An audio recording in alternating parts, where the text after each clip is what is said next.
আল্লাহ তাআলা পরীক্ষা সবাইকে করেছেন। আল্লাহ তাআলা বলেন, আমার উদ্দেশ্য জন্তু জবাই করে তোমাদের সম্পদ আমার কাছে নিয়ে আসা না, গোশত আমার কাছে নিয়ে আসা না, তোমাদের সম্পদ নষ্ট করে দেওয়া, এটা আমার উদ্দেশ্য না।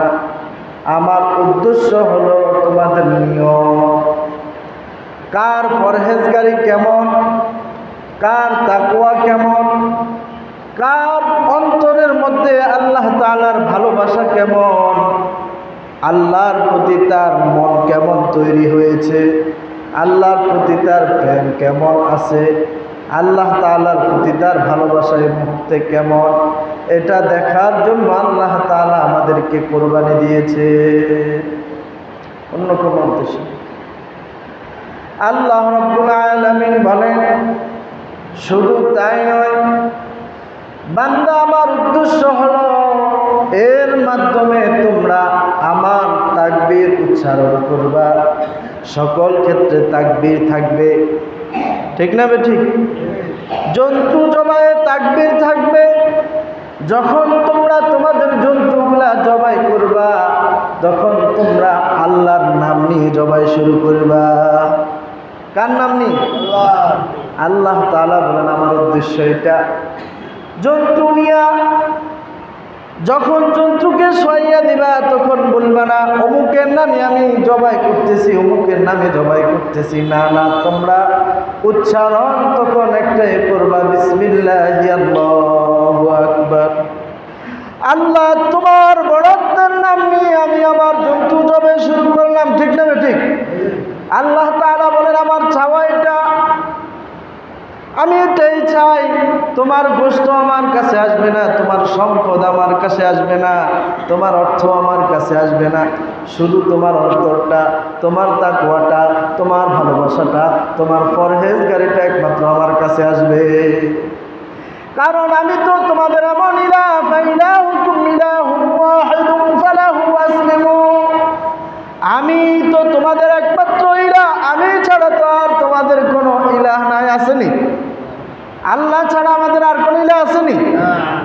আল্লাহ ছাড়া আমরা আর কারো ইবাদত করি না, আল্লাহ ছাড়া আমরা আর কাউকে সিজদা করি না, আল্লাহ ছাড়া কাউকে আমরা রব বলে স্বীকার করি না, আল্লাহ ছাড়া কাউকে রিজিক দাতা বলে স্বীকার করি না, আল্লাহ ছাড়া কাউকে মৃত্যু দাতা বলে স্বীকার করি না, আল্লাহ ছাড়া কাউকে আমরা জীবন দাতা বলে স্বীকার করি না।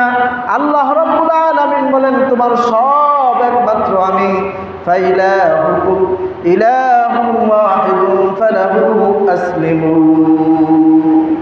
আমি তো তোমাদের একমাত্র আল্লাহ, আমি তো তোমাদের একমাত্র ইলাহ, আমি ছাড়া তো তোমাদের আর কোনো ইলাহ নাই। সুতরাং যারা আমার দিকে ফিরে আসো, আমার রাজি খুশির উদ্দেশ্যে সব কাজ আঞ্জাম দাও, ওয়াবাশশিরিল মুখবিতিন, তোমরা পুরস্কারের জন্য অপেক্ষা করো।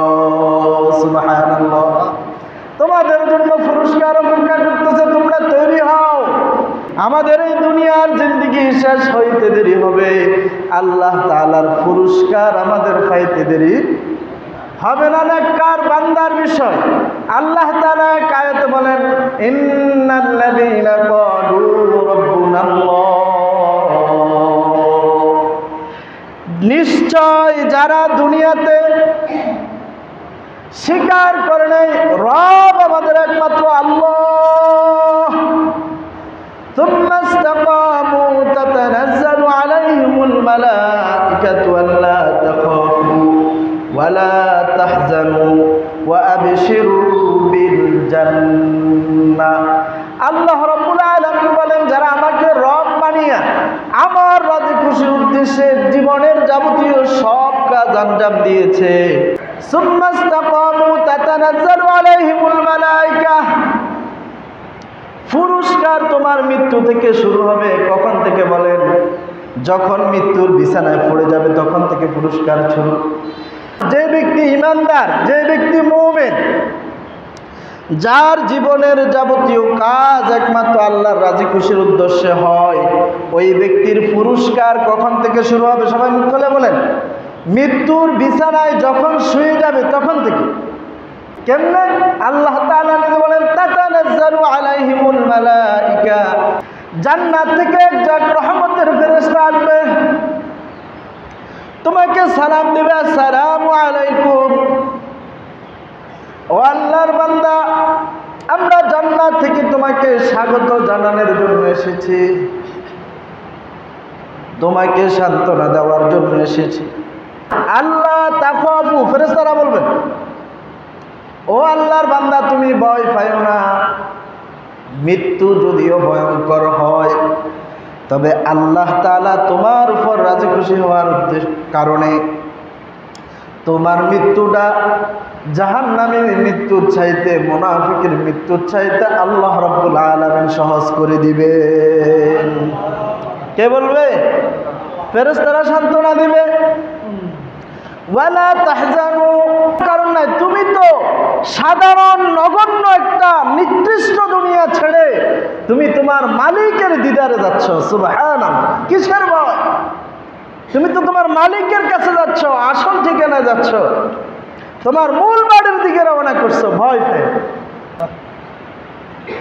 তাহলে বোঝা গেল যারা মুমিন, যারা জীবনের সমস্ত কাজ, জীবনের সমস্ত কিছু একমাত্র আল্লাহর জন্য করে, জীবনের যত হালাল কাজ আছে, ভালো কাজ আছে, আল্লাহ তাআলার হুকুম আছে, রাসূলুল্লাহ সাল্লাল্লাহু আলাইহি ওয়াসাল্লামের সুন্নাত আছে, সব কাজগুলি আল্লাহ রাজি খুশির উদ্দেশ্যে করে, তাহলে আল্লাহ রাব্বুল আলামিন তাদেরকে মৃত্যুর বিছানায় ফোন পড়ে যাবে, সেইখান থেকে তাদের পুরস্কার শুরু করে দিবেন। সুবহানাল্লাহ।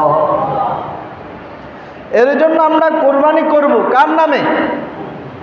বলেন না কথা, কার নামে করব? আল্লাহর নামে। জবাই দেওয়ার সময় কি বলবো? বিসমিল্লাহি আল্লাহু আকবার, আল্লাহ তোমার নামে আমি আমার জন্তু জবে শুরু করলাম।